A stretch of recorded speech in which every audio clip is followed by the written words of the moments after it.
Bloomberg Audio Studios. Podcasts, radio, news.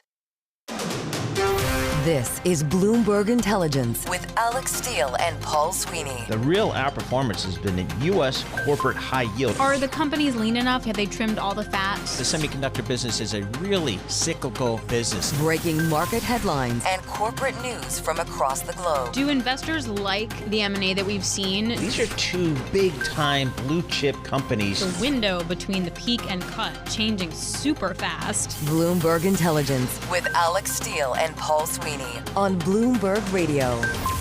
On today's Bloomberg Intelligence show, we dig inside the big business stories impacting Wall Street and the global markets. Each and every week, we provide in-depth research and data on some of the 2,000 companies and 130 industries our analysts cover worldwide. Today, we'll look at how one e-commerce company is being impacted by a U.S.-China trade war. Plus, we'll discuss why the retail giant Walmart forecasted lower than expected profit for the full year. But first, we begin with the auto sector. This week, shares of Rivian Automotive tumbled after the company warning it's poised for a first-ever decline in electric vehicle deliveries in 2025. For more on this and the EV sector, guest host Emily Graffeo and I were joined by Stephen Mann, Bloomberg Intelligence Global Autos and Industrials Research Analyst. We first asked Steve how the company is doing. I think they executed very well in the fourth quarter, and for the most part in 2024, they actually had a gross profit in the fourth quarter, first ever. If you take out some of the non-cash items and if you take out credit, they still broke even as they promised. But the only thing is they have huge operating leverage and improved costs, but they just can't get enough volume through the plants to really benefit from the cost-cutting initiatives. And what do you attribute to that not being able to do so?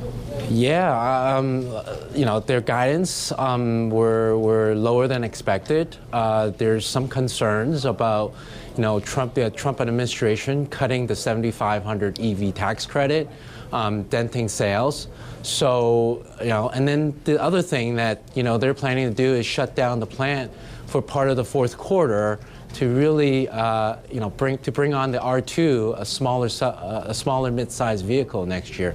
So there's some kind of top-line headwind that's impacting. But then again, look, they've done a really good job. You step back, they've done a really good job in rationalizing their capacity, their costs. I think it's just a matter of time that we're going to see huge profit windfall for them when they get the volume up. So, Steve, what's the feeling in the EV marketplace these days about where demand is on a global scale here for EVs?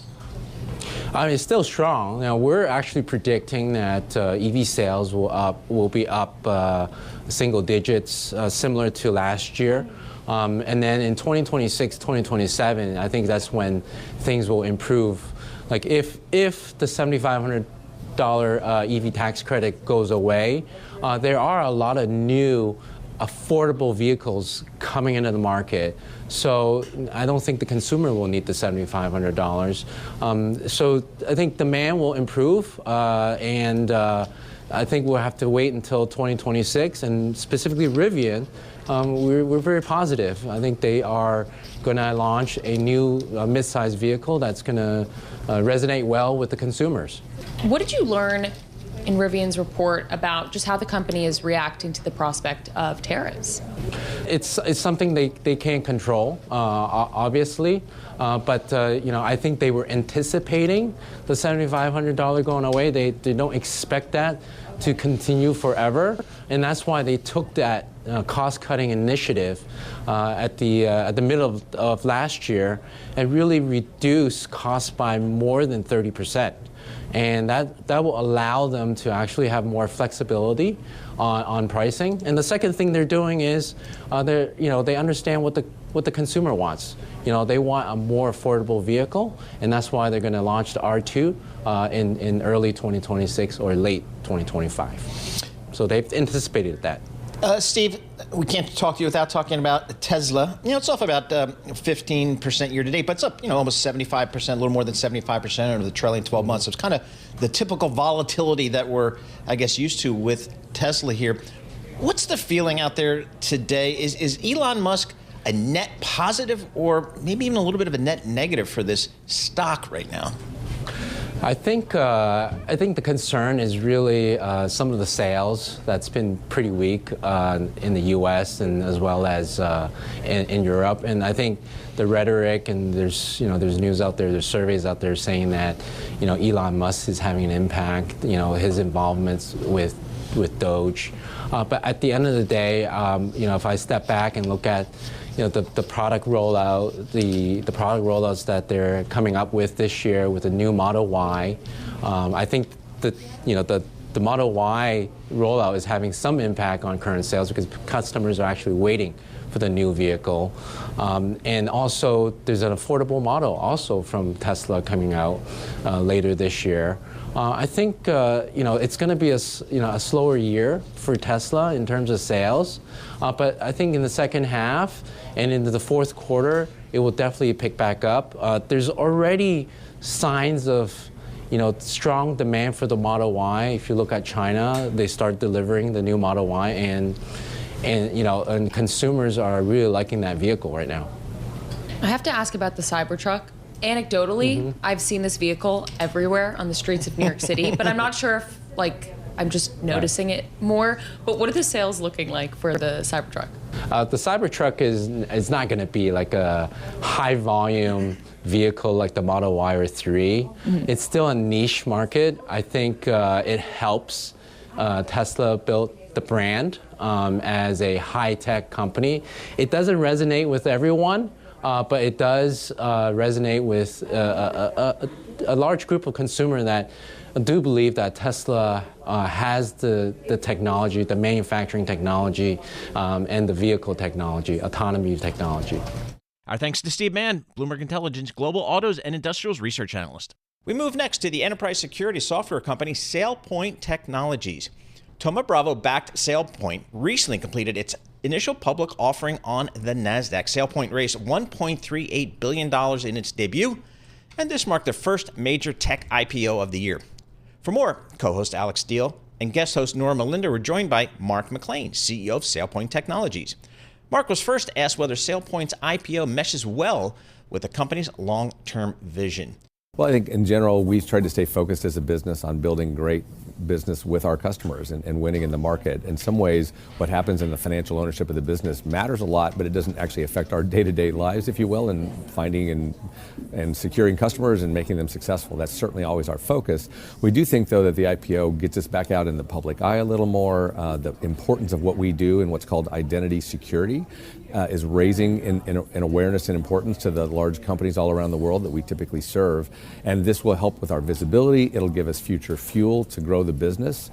We've had a great run as a private company with Thoma Bravo. Some folks know this. We were public before, and before that we were owned by Thoma Bravo. It's a little bit of an interesting story of a PE-backed IPO, same PE-backed IPO again. But all the while, our focus continues to be on doing great things for our customers and helping them secure their enterprises with identity.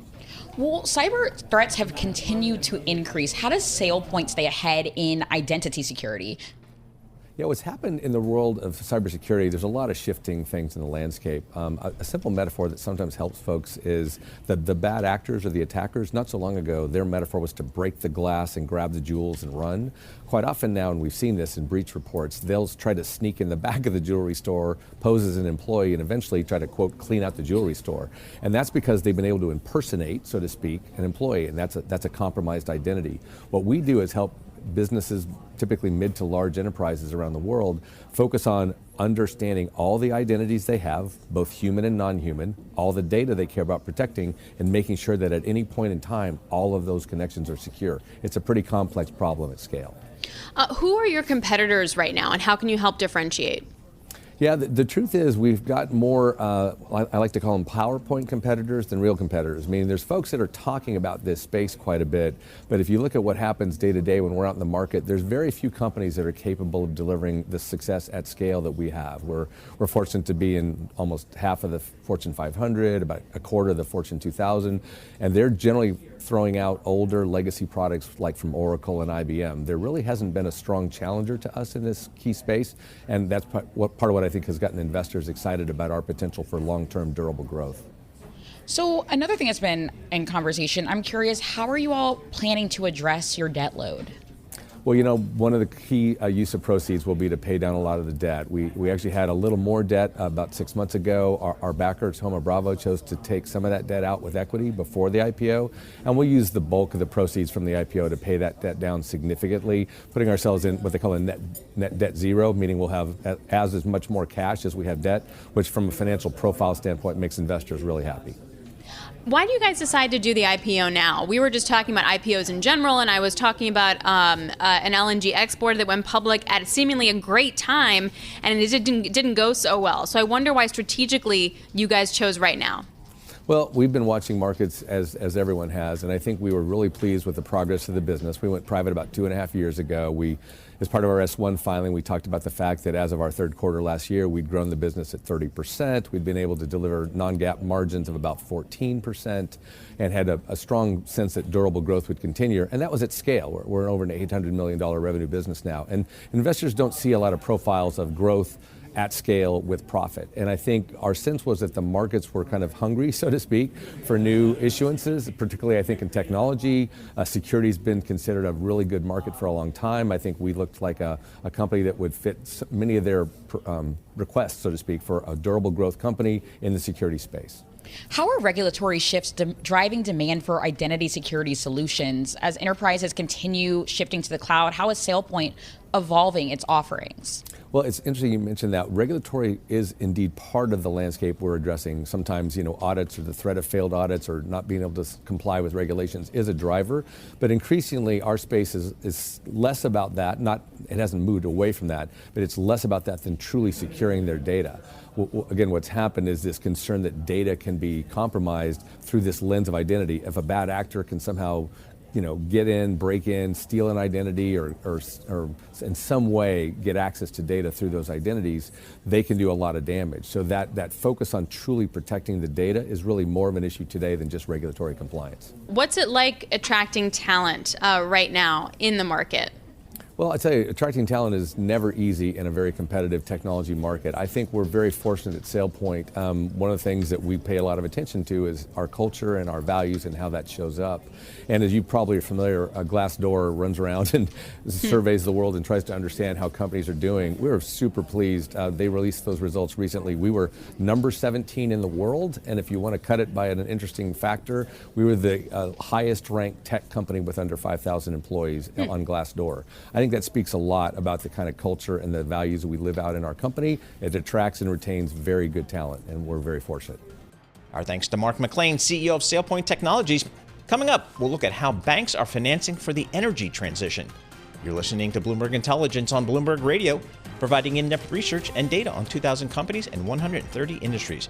You can access Bloomberg Intelligence via BI Go on the terminal. I'm Paul Sweeney. This is Bloomberg. You're listening to the Bloomberg Intelligence Podcast. Catch us live weekdays at 10 a.m. Eastern on Apple CarPlay and Android Auto with the Bloomberg Business app. Listen on demand wherever you get your podcasts or watch us live on YouTube. This week, we focused on a Bloomberg Big Take story entitled Temu's Rise was aided by Trump. Now he poses a major threat. You can find it on Bloomberg.com and the terminal. The story looks at the online marketplace Temu, operated by the Chinese e-commerce company PDD Holdings. And it talks about the obstacles Temu faces from U.S.-China trade war. For more, guest host Matt Miller and I were joined by Spencer Soper, Bloomberg News technology and e-commerce reporter. We first asked Spencer to tell us about Temu and how it may be impacted by a China-U.S. trade war. Basically, this is an online marketplace full of discounts. It's kind of like a Dollar Tree in your phone. You can find all kinds of products, and the big differentiator here is that they're just really, really cheap in terms of prices.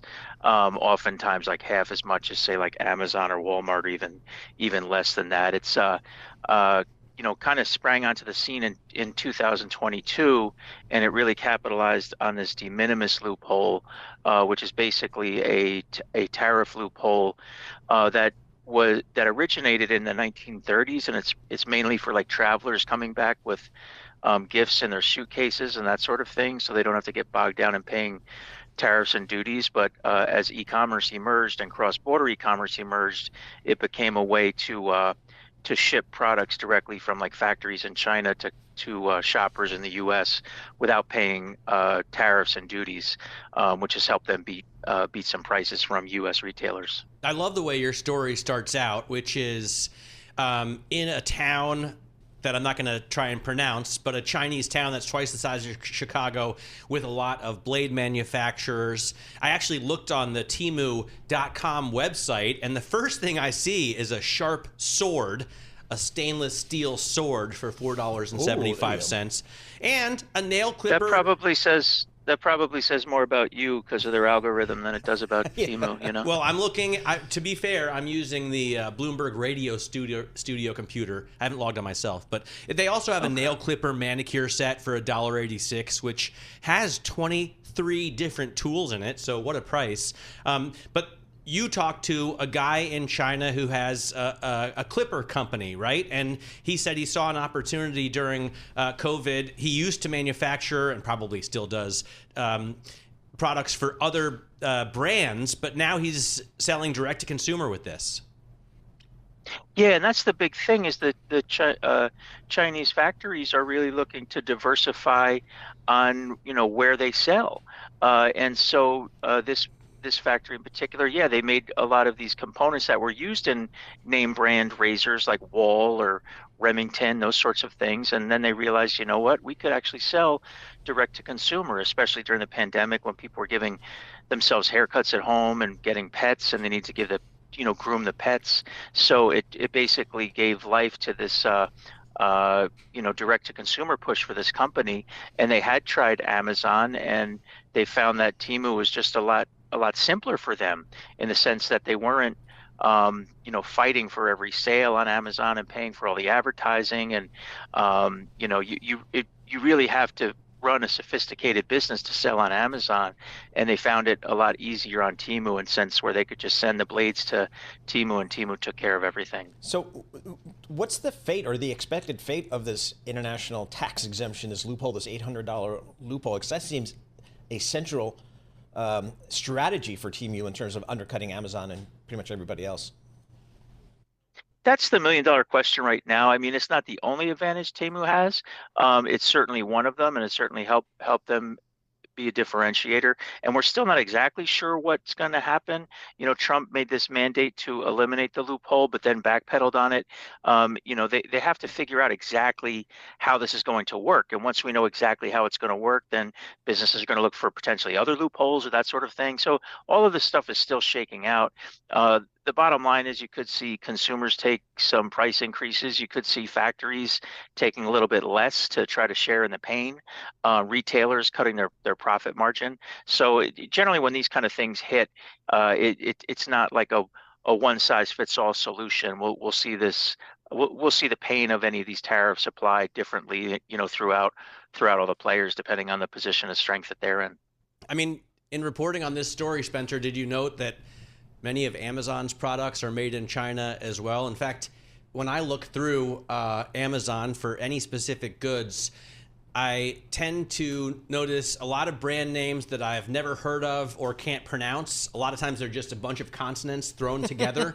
And those products are all made in China. So Jeff Bezos or, the other shareholders, he only owns 9% now, are also going to fall victim to this tax if it's enacted. Yeah, but the difference here is Amazon wants to offer you quick delivery. So oftentimes what you buy on Amazon is already in a warehouse in the U.S., meaning it was, put on a big cargo container, shipped into a U.S. port, and the value of that cargo container was above this de minimis loophole, so they paid the tariff on those goods. The difference here is it's being, packed in China to be shipped directly to you, in which case, that individual item is coming in under this $800 de minimis threshold, in which case no tariffs apply. So that's the big differentiator. I mean, so much stuff is made in China, whether you buy it in the store or on Amazon or whatever. The source of a lot of these goods is still the same. It's just a matter of the how it navigates into the U.S. Our thanks to Spencer Soper, Bloomberg News technology and e-commerce reporter. Each week, we look at research from Bloomberg NEF. They're the team at Bloomberg that tracks and analyzes the energy transition from commodities to power, transport, industries, buildings, and agricultural sectors. This week, we looked at how banks are currently financing the energy transition. For more, we were joined by Trina White, Bloomberg BNEF Sustainable Finance Analyst. We first asked Trina how she looks at banks and how they finance energy projects. So I focus on what's called our energy supply banking ratios, and that's where we put bank financing for traditional energy supplies, or for fossil fuels, things like, coal, oil, and gas, into the context of what they're doing on sort of the newer energy and the cleaner energy side. So low carbon technologies like wind, solar, batteries, hydro, et cetera. Nuclear. So we take, and nuclear, yes, nuclear we would consider to be low carbon as well. And so that would be in the numerator, and then we put that into the context of their continued support for fossil fuels in the denominator. And we're looking at this across both, a global average and then also for individual institutions. And of course, that differs significantly by individual bank and the market that they're operating in. Tell me about the change in sentiment that we've seen, because in the last administration, a few years ago when we were watching Senate hearings of any kind with bank CEOs, the Democrats especially would gang up on these bankers and say, how can you finance fossil fuels? Almost as if it was somehow illegal to finance the operations of oil and gas companies.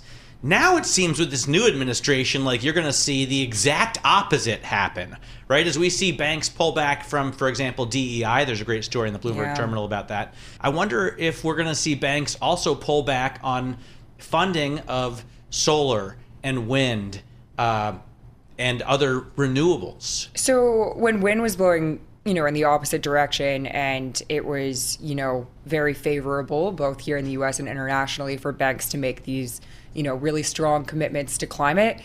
We saw these climate alliances for financial institutions take off. So in 2021, we saw all the major banks sign up to the Net Zero Banking Alliance and sign on to reduce their emissions in line with 1.5 degrees, their financed emissions. We've actually now seen all of the major US banks, Canadian banks, and a couple of other international banks pull out of the Net Zero Banking Alliance in just the past few months. And that's in direct response to the sort of switch in political pressure.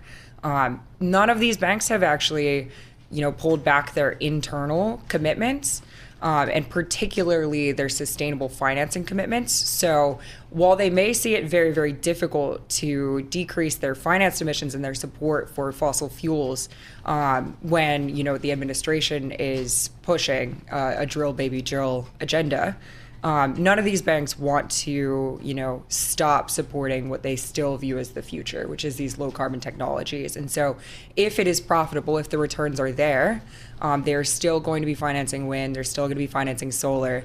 But that key question remains here in the US is, will the tax incentives that made some of these projects profitable, will they remain in an administration that's not prioritizing it? What banks are doing well, and maybe which banks are kind of lagging? Yeah, so a lot of the banks in Europe have really high ratios for all the reasons we might expect. A favorable policy environment for renewables. They're not oil and gas exporting countries. So BNP Paribas had a ratio of more than 3 times as much low carbon financing as fossil fuels. That's actually up from 1.4 in 2022. And so they've more than doubled their ratio. And they did that primarily by shrinking their support for fossil fuels. So they said, we're not underwriting bonds for oil and gas expanders anymore. That is a pretty European specific strategy. That's not going to work for a Canadian bank. It's not going to work for a US bank. Among the US players, the highest ratio is about 1.04. So Bank of America financed about equal parts low carbon solutions and fossil fuels. And that's primarily in part because of their long-standing participation in the labeled debt markets, so underwriting green bonds or green loans. I wonder about specifically the finances to support a nuclear kind of revitalization. I always think it's an exciting story because of the vast amount of power it could provide, but it seems like a moonshot in terms of how much it would cost to actually build nuclear plants and how long it takes, how much regulation, red tape there is around it. I mean, we saw, I think, one plant open in Georgia. And 3 Mile Island. And 3 Mile Island's going to come back on, right? But it just takes so much money and time to get these things going. Yeah, that's absolutely right. I mean, it is, great that nuclear is sort of comparable in what it can power to coal, right? Base load, and sort of dispatchable. And cheap once it's actually generating. It just bids into the market at about zero, but very, very expensive upfront. Very expensive, a lot of political capital, a lot of time. Actually, a lot of the sort of intermittent renewables are much easier to build, much easier overall to build solar and wind. But then we run into, interconnection problems. So, and intermittency issues where you need battery storage to make up the gaps. So there's always trade-offs to different types of energy. I think nuclear would be fantastic, but wind and solar are probably what BNEF projects to be kind of the majority of this low carbon solution. Our thanks to Trina White, Bloomberg BNEF Sustainable Finance Analyst. Coming up on the program, a conversation with the founder and CEO of Token Metrics on the crypto space. You're listening to Bloomberg Intelligence on Bloomberg Radio, providing in-depth research and data on 2,000 companies and 130 industries. You can access Bloomberg Intelligence via BI Go on the terminal. I'm Paul Sweeney. This is Bloomberg.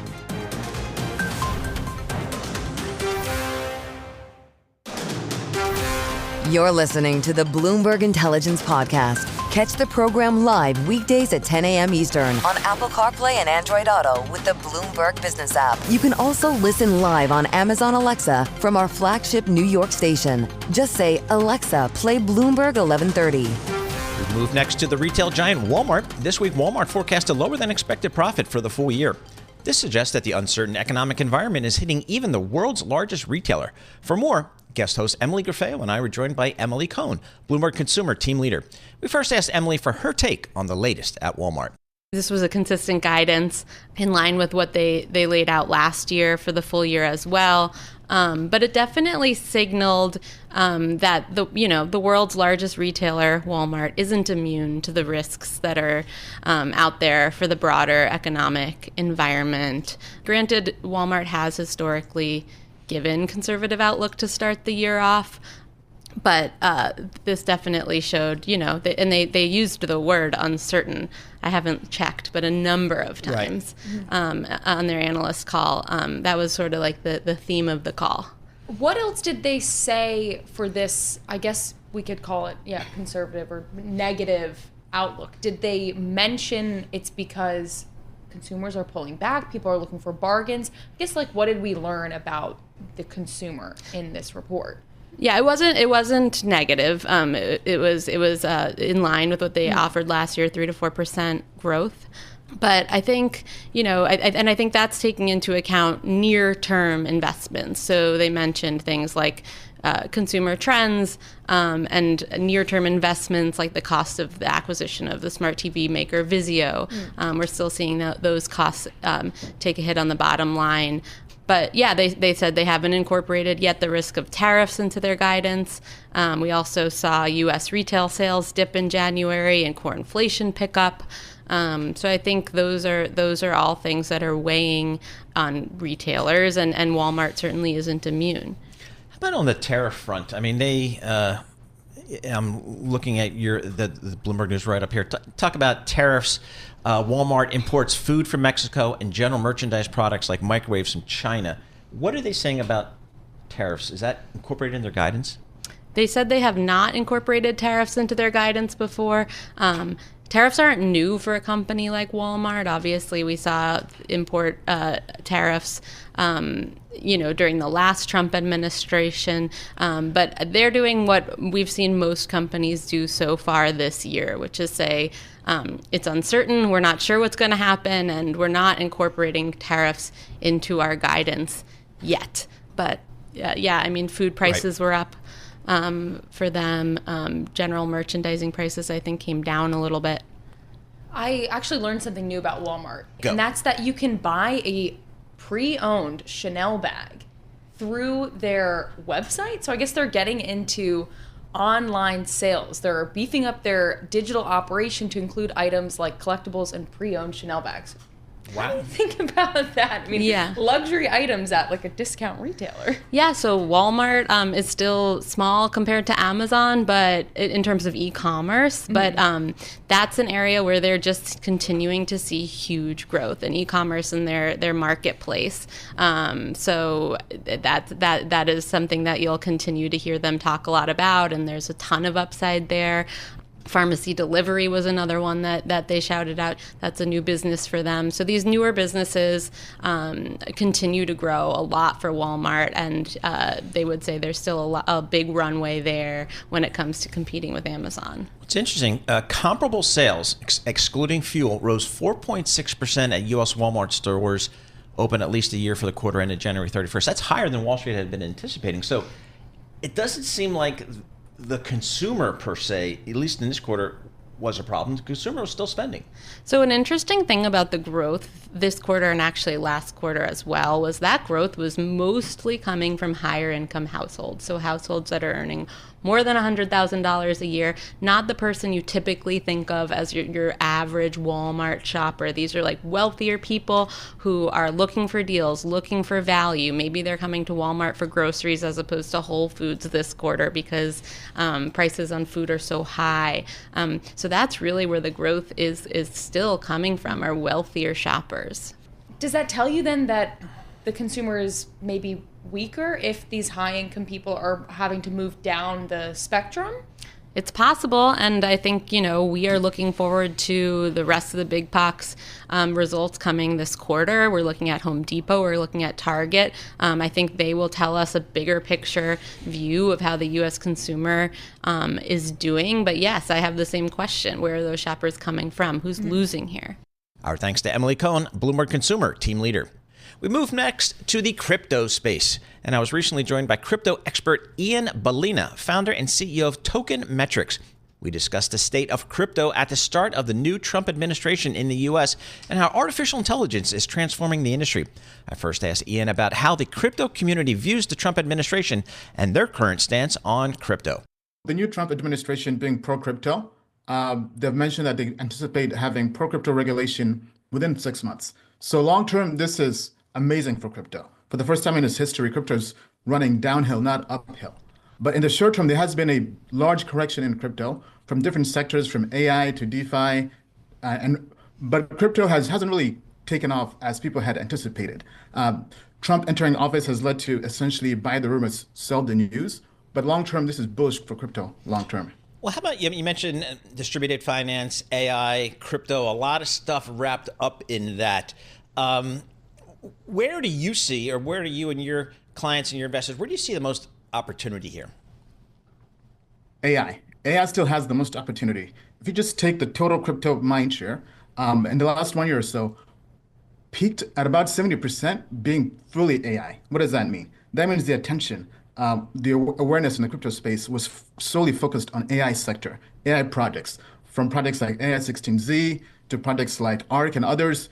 People are seeing what's happening in just tech in general with OpenAI, XAI, and all these other competitors. And that's leading into a rising tide lifts all boats kind of mentality in crypto, in the crypto AI space. Because people see AI as the future. But why it's beautiful in crypto and AI are a marriage made in heaven. Because in a digital world with digital AI agents, you have Sam Altman saying that AI agents is the biggest narrative in all of tech for this year. So define what that is, AI agents. Basically, other AIs working together as a team of AIs.